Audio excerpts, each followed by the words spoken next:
Hello મિત્રો, કેમ છો? જય શ્રી કૃષ્ણ. આજે આપણે બનાવવાનું છે સિયા સીડ છાશ મસાલા. તો તમે જોઈ શકો મેં સૌથી પહેલાં 500 ગ્રામ દહીં લઈ લીધું છે. હવે આપણે 500 ગ્રામ દહીં છે તો આપણે 1 ગ્લાસ એટલું અંદર પાણી નાખીએ છીએ. પછી ફ્રેશ ઊંધીલો નાખવાનો છે. પછી લીલા ધાણા નાખવાના છે. 1 નંગ મરચું નાખવાનું છે. 1 ચમચી જીરું નાખવાનું છે. સિંધા મીઠું નાખવાનું છે 1 ચમચી. થોડો બરફ નાખવાનો છે. હવે આપણે આને શેકી લેવાનું છે. હવે આપણે ખોલશું. આપણા જે સિયા સીડ પલાળ્યા છે મેં એ નાખી દઉં છું હવે ઉપરથી. મેં આને પાણીના અંદર જ પલાળ્યા છે 2 કલાક.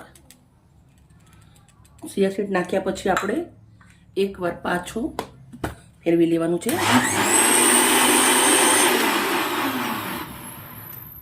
મિત્રો, સરસ મજાની ઝટપટ સિયા સીડ મસાલા છાશ રેડી થઈ ગઈ છે. તો હવે આપણે સર્વ કરશું. 2 દેશી અને 2 વિદેશી આપણા પાલા મૂકી દીધા છે. અંદર થોડી થોડી આઈસ નાખી દઉં છું.